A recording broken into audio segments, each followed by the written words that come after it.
Hey guys, welcome to my channel. My name is ReadingBear and I hope you are ready for some more stories. And today, we'll take a look at some new entitled people content. If you enjoyed my content, please don't forget to subscribe to my channel and post some bear emojis in the comment. And now, let's dive right into the stories. The first story is titled Dog Trainers Just Train Dogs? This is my first time posting, other than a question post, so forgive me if this is a mess. This is from a few years ago, before I used Reddit, so I don't have screenshots, unfortunately. Backstory. I'm a dog trainer. I specialize in behavioral issues, rehabilitation and service dogs. But I also train regular cases. I am a part of many dog-related social media groups, some just for certified dog trainers, others open to the public. The Choosing Beggar originally discovered me in a public dog group. That's where this story starts. Now onto the story. Notification. Choosing Beggar has sent you a message. Mark is spam, reply. CB. I saw you in public dog group. You train dogs? Me. Hello, CB. Yes, I do. I offer appointments Tuesday to Saturday every week across my city and the surrounding area. CB. How much? Me. Prices are dependent on the type of training needed, location and sometimes vary slightly depending on variables in certain cases. You can see my price lists on my website and my social media page to get an idea. Or if you'd like, I can ask you some questions and give you a more specific price. CB. Your price list doesn't tell me anything. Me. Okay, so I'll just ask some questions to get you how much it would be. Would you like to do that? CB. Okay. Me. Great. First I need to know what type of training you're looking for. What would you like my help with? CB. Come, sit, fetch, get the paper, jumping through a hoop, riding a bus, cleaning, sleeping. She literally gave me a list of about 40 different things she wanted her dog to learn. Some possible to teach a dog, some very difficult, some impossible to expect a dog to do. Me. Okay, that's quite the list.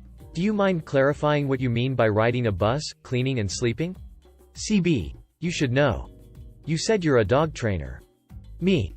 I just want to make sure I understand what you mean by that. It's important we're on the same page and I understand the exact things you'd like to teach your dog. CB. Sleeping equals sleeping. Cleaning equals cleaning. Riding a bus equals riding a bus. Me. Well, dogs don't need to be trained to sleep, so no worries there. I am happy to help you train your dog to clean up its toys, is that what you mean? As for riding a bus, only service dogs can ride the city bus. Is it a service dog or are you planning on training your dog to be a service dog? CB. Sure, yeah, I want a service dog. I was struggling to understand what she wanted. She seemed so wishy-washy. She kept changing her mind about what she wanted my help with. I continued asking her questions to try and fully understand what she wanted. I put a training plan together and gave her my prices. At this point, she had showed no sign of being a CB. She booked an appointment and I told her if she has any questions between now and the appointment she's welcome to ask. She did contact me quite a bit to ask questions, but they were mostly about dogs, not dog training, i.e. is this breed a good family dog? Is it better to get a year-old dog or a little puppy? Is this breed good? Whatever that means. I've been asked these kinds of questions many times. So none of this raised a red flag. Fast forward to the appointment. I get to CB's house, which is about a 45-minute drive, for our consultation appointment. I drove a bit outside the area I usually go, but she agreed to the travel costs and really wanted me, so I made an exception. As I pull into her driveway, I see her standing at the window like a little kid waiting for mom to come home. I thought it was a bit unusual but sweet. She's clearly excited to start training. Before I even open my car door, she runs out of the house and up to my car door, blocking me from getting out. CB. I'm so excited. I can't wait to get started. Me. Hey CB. I'm glad you're so excited. May I come in so we can get started? She's still blocking my car door as she's talking about what dog breed she wants. CB. Border Collies are so smart. But they're very active. Cocker Spaniels are really cute but not active enough. Me. Excuse me, CB. CB. I could get a golden retriever. But my neighbor, Stacy, has one and I don't want the same dog as Stacy. I could get a smaller dog. Should I get a smaller dog? Me. Excuse me. May I come in? CB. Sure, I'll get in. Silly me, I'm just so excited. CB gets in the passenger seat of my car, sitting on paperwork in my purse that she only half moved out of the way. I'm flustered. This has never happened before. Me. CB, should we go inside for the session now? CB. Oh, okay. We both get out of the car, me cringing at the crumpled paper under her butt as she gets out of the car. I go to the passenger side, grab the paperwork that now looks like a tornado hit, and we go in her house. I tell her we need to fill out some paperwork during the consultation, and she invites me to sit at the kitchen table. As I am sitting down and getting the crumpled paperwork flattened, organized, I am distracted by there being no dog around anywhere. Me. Where's your pup? CB. Well, I was thinking about that. We could go to the Humane Society to see what they have. There's a dog breeder 15 minutes away that. Me. No, I know you want to get a new dog, but where's the dog you have now? CB. Huh? Me. Do you not have a dog right now? CB. No, of course not. That's why you're here. You're getting me a dog. Me. I know you wanted my help picking out the best breed for you, which I'm happy to do, but I'm here for a training session. To train the dog you have now. Right? CB. Oh, yeah. Of course. My dog is just not here at the moment. Can we go get her? Me. Where is she? CB. Not far. About 10 minutes. Me. Okay, but the time will be taken out of your session time. I won't be able to stay late. CB. I don't care. I am sitting there confused. This is so unusual and I have a weird feeling. About what? I don't know. But I just have a weird feeling about this. Nonetheless, we jump in the car and head to the address she gave me. When we get there, she tells me to stay in the car for a minute while she goes in to pick up her dog. She goes inside, and after about 30 seconds I go inside as well. She's the second person in line for the receptionist. There's a large play area for the dogs that you can clearly see from the front desk. I stand near CB but behind a bit. That wasn't intentional. She knew I was coming in and heard me walk up. I expected her to say something like, "Hi, I'm CB. I'm here to pick up Fido," but instead she started asking the woman about dog breeds, ages, number of puppies, etc. CB. I'd like that one, please. Receptionist. You'd like to adopt? CB. Yeah. I want to adopt that one, with the white spot on its eat. Receptionist. Sure, he is up for adoption. But we had hoped him and his brother would stay together. CB. Okay, both of them. Receptionist. That's a big decision. Are you sure you want both puppies? CB. Yep. She had already gone through everything and been cleared as someone who can adopt from them. Shortening for the post-sake. Receptionist. How would you like to pay? CB. Oh, I brought someone. I'll just go get her. Be right back. She turns around to go back to the car where she thinks I still am. She sees me standing near the reception and I could see her trying to figure out how much I heard. She tries to con me into paying a small fee for her dog staying there, which she would then pay me back when she pays for the training session. Spoiler alert. She had no plans to pay me for the session. I immediately explained that I will not be buying her 2 puppies. I will not be buying all the puppy supplies, before she asked. And even if it did, I will not be training a puppy immediately after bringing them home. She looked very confused and said, "But hello? It's your job. You're a dog trainer. You even have puppy training listed on your prices." So I then had to explain that yes, I train puppies, but any dog that I train is not paid for by me. I simply train them. That's it. Nothing more, nothing less. She still didn't understand, or maybe she just didn't like that. She tried to manipulate me into paying for the puppies and their supplies. I told her, "You either get in the car right now so I can drop you off at your house, or you can find a way home yourself." She continued to idiot, whine and manipulate. Idiot, whine and manipulate. So I left her to find her own way home. After I drove around the block to give her one more chance to get in the car. What happened after that? Well, you know. It's the age-old story. She went full Karen and left me really bad reviews in every way, on every platform and from every account she should. Unfortunately, it worked. I struggled for a while because of that, but luckily, things have improved. I have a good reputation and she's got the opposite. I am a dog trainer. That means I train dogs. The next story is titled Karen Trespasses on Our Property and We Call the Police. The cast: M. Karen, obviously, EK. Her kid, M. My mom, me. Well, me think back to the summer of 2018, the year this story occurred. My mom and I were home alone because the rest of our family was either working or at school. We're sitting in our kitchen and chatting a bit, while my cute dog is outside in the garden napping under some trees. We can watch her through our kitchen window that offers the perfect view into our garden. Said garden is quite big. We have a miniature greenhouse, a lot of plants and flowers, fruit trees etc., and in the far back is a big trampoline, a sandbox and 2 swings. We live at the main street of our suburb, so a lot of people pass by over the day. Our backyard is not only cut off by a gate, but the garden is also separated from the parking space for our cars through tall bushes. You can barely see the garden outside of the property and you're only able to see one of the swings at a specific angle. The gate was closed when the story happened. So, my mom and I are just talking, when suddenly my dog appears next to me, very much frightened. Trying to calm her down, I sit on the floor and cuddle her, wondering what scared her so much that she fled the garden. You have to know she's very easily scared, she never barks and doesn't attack in situations of danger, she runs. So obviously something must have happened and it wasn't the neighbor's cat for sure. While I'm on floor level, my mom has a perfect view into the garden and suddenly says, "What the actual duck?" I stand up and look outside as well, only to see a woman and her daughter I've never seen before in my life stand in the middle of our garden. My mom and I decide to confront her, obviously, and go outside. My sweet pup follows us, ready to protect us even though she is scared to death. M. Excuse me, what are you doing here? M. EK just wanted to play and I need to relax for a bit. This playground is just perfect for her. She sits down on one of our outside stools. M. I'm sorry, what? This is private property. My family lives here.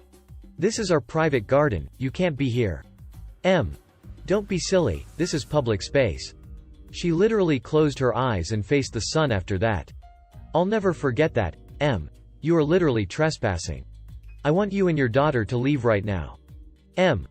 Opens her eyes again. Don't lie to me, I'm not stupid. Me. Okay miss, we're giving you a minute to collect your kid and leave our garden or we're calling the cops on you. You're committing a crime. Please get your daughter and leave. M.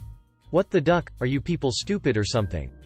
My daughter just wants to play and she's not breaking anything. Me. I was really angry at that point. Ducking, leave our garden or I will sue the crap out of you. She had the audacity to roll her eyes at me. My mom and I just look at each other and she takes out her phone to call the police. Karen sees this and suddenly gets up really fast. M. Okay, we're leaving. Calls for EK, ducking whores, you stuck-up idiotes. We decide to ignore the swearing and just watch her kid walking over to her, with a shovel in her hand. My mom still has the phone in her hand, ready to call. EK. But mommy, I want to play. M. I know, but those bad people don't want us here. They're really mean to us so we have to leave. EK. But mommy. EK just cries out mommy for a solid minute while the M is taking her time getting ready to leave our garden. Now, remember that my sweet angel dog was still next to me, scared but ready to protect my butt. Suddenly, that ducking entitled brat just stops crying, looks at my dog and throws the ducking shovel at my dog and actually hits her hard. That thing being made out of metal must have hurt like hell and my dog cries out in pain. EK hit her at the head, neck. I pick her up as fast as I can, basically screaming at the kid that she just willingly hurt a living and feeling animal while my mom doesn't even wait for a second and calls the police. M is yelling at us that she and her brat didn't do anything wrong and that it was our own fault, that she's ready to leave etc. while actually trying to leave. But since there is only one exit out of the garden because our high bushes block the rest, my mom simply blocks it. I'm calling my brother at the same time to come home as soon as possible to go to the vet with our pup. My brother and the police arrive at the same time and while he takes my angel away I stay with my mom. M is still yelling and EK is crying again. Duck that kid honestly, and M, being a true Karen, tries to blame us, but since she's obviously not where she's supposed to be and she's fighting back, she hit one of the cops in the face. She finds herself in cuffs pretty quick. In the end M got convicted, is that the correct term LMAO, for trespassing and assault of an officer, but because her little crap attacked my dog they got away with that. To this day is still ask myself how the heck a person can even think that our garden is a public playground. You can barely see it from outside the property. Like? The next story is titled Karen Reels Me In with a Good Salary only to say later it was a typo. TFM. The family member. Karen, the villain of this tale, not real name, obvi. Fresh outta HS, was getting tired of working 1 part-time and 2 casual jobs, so I took the advice from AFM to interview to be a caretaker for her friend's kids. The interview went well, if not slightly creepy. Karen kept saying how pretty both her and her husband thought I was and how if this arrangement goes well, we could look into you moving in with us. May have been innocent but did not seem like it. She then goes on a tirade about how her past daycare was abusive for not feeding her child when he threw a tantrum and refused to eat the lunch the daycare provided him. She did admit to me he was still given snacks throughout the day. Then went into what the job entailed. I would work 40 to 48 hours a week. I had to take the children, male toddler, female baby, somewhere exciting every day. Don't take them to the same old park every day. I was to clean, go shopping and prepare food for her kids throughout the day. Not that frozen crap, and supper for them at least twice a week. If I felt comfortable, it would be nice to come home to a home-cooked meal not made by me, wink wink. Side note. The toddler was allowed to drink pop and eat candy, chocolate. But I couldn't feed this kid some Dino nuggets? After the interview, I went home only to realize in all that chaos, I never asked about how much I was to be paid. Well, I did near the beginning, but she said we would negotiate later. So, I messaged her. She replied, "How does $11 per sound?" I was excited, though the job seemed like a lot of hard work and paid a little less than my other jobs. I got way more hours. So I accepted. Later, we were talking about what day I would start, 2 weeks from then, and then she said, starting off we agreed on $1,100 per month. If after a month you are doing a good job we can change it to 1,200 inches. Wait, what? Maybe $11 is too much for a full-time sitter in the early 2010s? IDK. I message her immediately. Me. What? You messaged that I would be making $11 per hour? She never said hour. But like $11 for anything other than an hour didn't make sense. Her. That's ridiculous. That's more than I pay at daycare. I never said that. I then sent her a screenshot with the message mentioning making $11.00 per. Her. Oops. I must have got the punctuation wrong. I meant 1,100 per. Me. Why didn't you clarify it was per month? Her. You didn't ask. She then tried negotiating the price. Well, we could probably pay 1,200 right now. But that would mean no raise for quite some time. After this I told her I wasn't going to do it because I would legit be making like $5 an hour. She then left me 4 voicemails saying I was being very selfish, unprofessional and I should have brought this up sooner. I then ghosted. This was probably a butthole move. I then heard from TFM that Karen was forced to go back to the old daycare. Also, please keep in mind these people were very well off, richer families, good jobs. The next story is titled Could You Buy Me Lunch? Hello, I hope this post is tagged correctly and is the correct format required for this subreddit. I recently recalled an incident that occurred a few months ago, during the school year. To begin this story, I was sitting alone in the hallway surrounding the cafeteria as I usually do, because high school can be a difficult time for antisocial nerds like myself. To continue, a peer from my swim team approached me. Let's call her Friend A. Friend A approached me, informing me that she had forgotten her lunch and had nothing to eat for the day, as she hadn't the time to eat breakfast. Seeing I had purchased my lunch from the cafeteria, she proceeded to ask me to purchase her a meal. I agreed, asking her to come with me and pick out a few items from the lunch line. However, she instead asked if I could give her my ID card and allow her to purchase the meal alone, assuring me she would return ID to me after she had bought herself a meal. However, I had lent Friend A several of my possessions throughout the year, including a shirt, an ID badge, a lanyard, and several dollars, none of which had been returned or reimbursed after use. Something that had also oddly bothered me was the fact that during an after-school athletics parade, my mother had brought me soda and dinner, and Friend A proceeded to drink my entire cup of soda, without so much as a request on my behalf. I instead offered to come to the line with her and purchase the meal for her. She agreed, and we entered the K. Upon reaching the cashier, Friend A asks for the most expensive item in the cafeteria, the fresh-made chicken sandwiches, courtesy of Chick-fil-A. I politely asked her if she would rather choose a cheaper meal, such as the French fries, sandwiches, or salads, made in the school cafeteria, ranging from $1 to $2, instead of the $6 chicken sandwich. Frenda grudgingly agreed, after insisting that the sandwiches were just so good and that they are worth the price. Instead, she picked out almost $7 worth of food and snacks, which would have been enough to buy me 2 days of lunch. For further context, I only get a certain amount of money deposited in my account per month, and once that money has run dry, I have to either pay out of pocket, or wait until the end of the month. Frenda smiled at me, and proceeded to walk towards her lunch table without so much as a thank you and didn't even offer to eat lunch with me, leaving me dollars poorer, and just as lonely as I had been before our interaction. The next day, she requested I buy her lunch again. However, my patience had run through, and I falsely informed her my account had no more money. I suppose the incident worked out for the best, with me shaking her off my tail, but it did slightly sour my attitude towards her, although I try not to hold grudges. If you enjoyed the video, please subscribe to the channel and post some bear emojis in the comments.